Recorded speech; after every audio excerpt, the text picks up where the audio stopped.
Vraiment, quel plaisir de repartager encore ma passion qu'est le Marvel Cinematic Universe sur la chaîne YouTube, parce qu'il faut pas se mentir, c'est ça qui manque le plus en termes de contenu sur la chaîne, mais vu la situation actuelle, nous n'avons pas d'autre alternative que la patience. Sujet donc de cette vidéo, puisque nous allons faire un point sur la grosse information quand même qui est tombée hier concernant la série WandaVision qui sortira juste après le Faucon et le Soldat de l'Hiver, dont la sortie initiale est toujours prévue pour août 2020, mais avec les problèmes de tournage, je pense que ça va être décalé de 2 mois. Et selon un article américain très sérieux, une rumeur plutôt, la série pourrait compter plus de 9 épisodes au moins. Parce qu'il faut savoir que les futures séries du MCU Disney+, qui sont en cours de production, ne comptera que entre 6 et 8 épisodes, mais ce ne serait donc pas le cas pour la série WandaVision, qui compte bien enrichir son univers indépendant en seulement quelques épisodes de plus. Mais si on peut encore citer une rumeur qui relie cette info, il y aurait écrit dans un CV d'un cascadeur qui a participé à la série que toute la production sera coupée en 9 parties,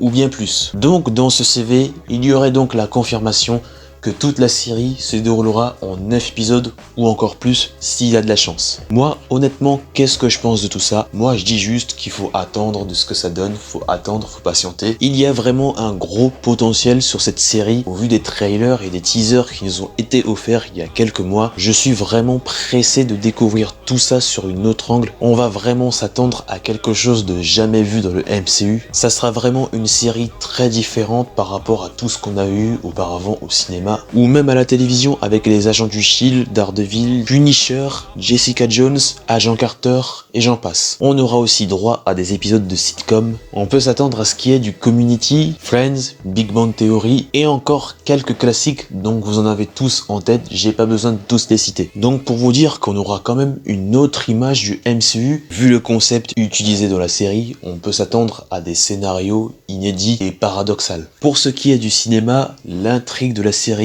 se centrera et prépare donc le chemin pour Doctor Strange, qui sera le premier film horrifique du Marvel Cinematic Universe, avec Sam Raimi à la réalisation. On peut donc être rassuré, en espérant bien sûr que Marvel Studios et Kevin Feige laissent plus d'indépendance et de liberté aux réalisateurs, tout comme ils l'ont fait avec James Gunn pour les Gardiens de la Galaxie et Taika Waititi pour Thor Ragnarok. En tout cas, rendez-vous en décembre 2020 pour la diffusion du tout premier épisode, et quant à moi, il ne me reste plus qu'à vous dire à la prochaine pour de maxi rendez-vous.